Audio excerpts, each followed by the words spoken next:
my best man at my wedding, my best friend in the world, Casey Lightfoot, wasn't able to make this team, and I've got mixed feelings about the qualification standards when it comes to making the Olympics specifically for Americans. I have the opinion that you should just take the top 10 in the world and send them straight through with a bye, but obviously with a show of fitness, because you miss out on guys like Casey Lightfoot. He's one of the only 2 guys in the world, including myself, actually 3, if you count Mondo. 3 guys in the world this year that's jumped 6 meters. He doesn't make the Olympic trials final because he got screwed over on some bad conditions or he's not feeling super great. You know, it's kind of tough. But for me, I mean, I just had the worst outdoor season known to man, specifically to me. This year, I jumped multiple 540s and 560s and 550s, just crap bars. So to come in here, take second with 587 on a first attempt. This is the first meet all year my coach has come to, so if I can get him to come to a couple more, then maybe we can do the same or better. Talk to me about Derek. What's he mean to you? Derek, I mean, you know, he's everything. He's the best coach in the world for me specifically, and I think he's got such a practical and such a calm mindset when it comes to things, and it's good to see him get fired up every once in a while. I've only seen him get fired up at things like the Olympic trials or the national championships or the Olympics, so it's always cool to see that different side of him come out. It's almost like seeing the old pole vaulter Derek Miles come out, so that's fun for me. Why did you think you weren't having a great outdoor season before this?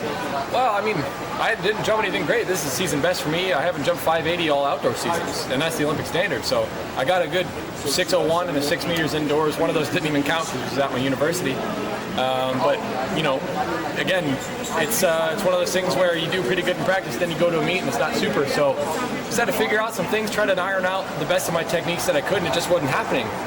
And that's the worst part about the American trials when it comes to the Olympics is that if you have a good year, you know, if you're just killing it all freaking year and then you come to the Olympic trials and you shit the bed, you're out. I mean, there's so many stories of world record holders, Olympic champions, world champions coming to the Olympic trials and missing and then going up in some meet and breaking their record by even more so. And it's freaking ridiculous, man. So, I mean, there's so many guys that should be at the Olympics that are American that aren't going to be there because they got docked out on the top 3 at the Olympic trials in June when the Olympics are in August when it matters. So I think, you know, obviously there's going to be around 30 guys at the Olympics. There's going to be 12 in that final. I guarantee if you just let the top 32 guys that are in the world ranking system go, you're going to see way more Americans than you would Europeans or Asians, whoever else is competing.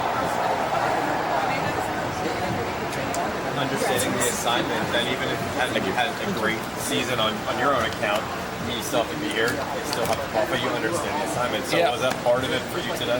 Well, that's the biggest thing. I think for me, I'm learning how to kind of game up again a little bit, and you know, the Olympic trials kind of slapping you in the face and saying you got to go, you're not going to make this team is a good way to do it. So for me to come in and jump in another national championship and just get top 3, get another medal, get on the podium, make a team, that's kind of the whole goal of the season. But you got to learn as a non-athlete that it's hard for us to game up at every single meet like it's the Olympic trials. And for the Americans, it sucks that we have to do this, but like you said, I mean, you got to show up on the day. And, you know, I feel and I love for all the guys that didn't make the team this year because they all deserve it.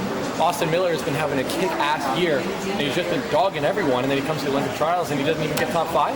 That's ridiculous. He could go over to Paris this year and probably get a medal if he just had a good day. And he's not going to have that chance. Same thing with Matt Ludwig or Keaton Daniel, this new flyer that's coming up. And Jacob Wooten has been screwed out of so many teams before. This is his first team. He's been wearing a Nike kit since 2020. You know what I mean? So he's obviously deserving of it.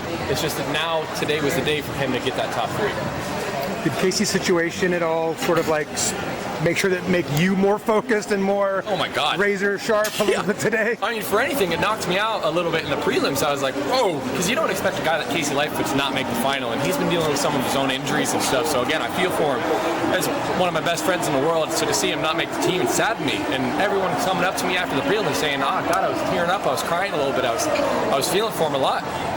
So I mean, it's one of those things where, like, it is never guaranteed, you know, and if you're world champion and you come back next year for the world championship, that's a little different story. You just get to go, but, yeah, you know, none of us are really hitting those world championship heights nowadays with Mondo to play us on the circuit. But, again, when it comes to the Americans, we got to do the duty. How do you think this will